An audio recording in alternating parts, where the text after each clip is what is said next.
जलीकट्टूप्रमाणे महाराष्ट्रात देखील अध्यादेश काढून बैलगाडा शर्यत सुरू करावी अशी मागणी भाजपचे प्रदेशाध्यक्ष रावसाहेब दानवे यांनी केली आहे। या संदर्भात रावसाहेब दानवेंनी मुख्यमंत्र्यांशी चर्चा केली आणि चर्चेनंतर मुख्यमंत्र्यांनी निवडणुकीनंतर अध्यादेश काढू असं आश्वासन दिलं आहे। वर्षावर आज भाजपच्या नेतृत्वाखाली बैलगाडा मालकांची बैठक झाली।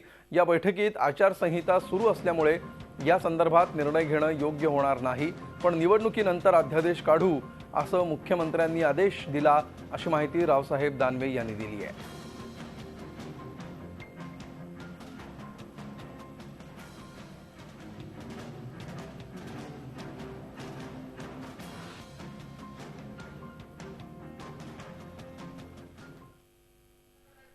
मी आणि मुख्यमंत्री आम्ही दोघांनी शेतकऱ्यांच्या शिष्टमंडळाची भेट घेतली।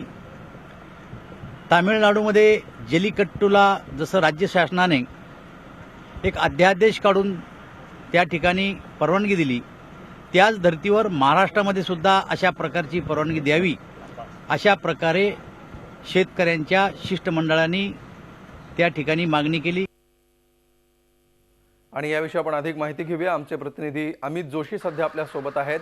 अमित, जलीकट्टूच्या पार्श्वभूमीवर आता बैलगाडा शर्यती महाराष्ट्रात पुन्हा सुरू होण्याची कितपत शक्यता दिसतेय या सगळ्या घडामोडीनंतर?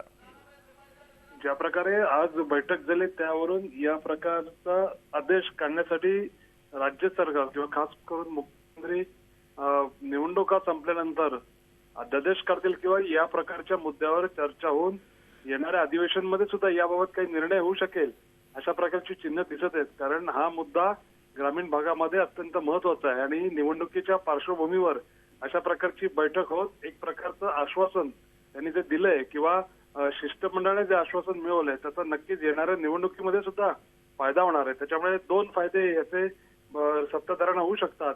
एक तर निवडणुकीमध्ये हा मुद्दा या मुद्द्यावर चांगला फायदा होऊ शकतो, तर दुसरा अध्यादेश काढून हे प्रकरण आम्ही कसं तडीस नेलं असं राज्य सरकारला सांगण्याची संधी आहे।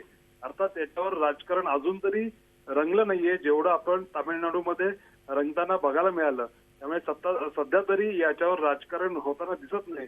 असं असलं तरी याबाबत बैलगाडा शर्यत राज्यात सुरू व्हायला हरकत नाही किंवा लवकरच सुरू होईल असं सध्या तरी म्हटलं तर चुकीचं होणार नाही, ज्या प्रकारे मुख्यमंत्र्यांनी भूमिका घेतली त्यावरून। बिलकुल, याबाबतचा अध्यादेश प्रत्यक्षात निघतो की नाही हे बघणं महत्त्वाचं आहेच। मात्र सध्या तरी या सगळ्या घडामोडींचा भाजपला निवडणुकीमध्ये फायदा होऊ शकतो अशी शक्यता वर्तवण्यात येते। धन्यवाद अमित या सविस्तर माहितीबद्दल। झी 24 तास रहा एक पाऊल पुढे।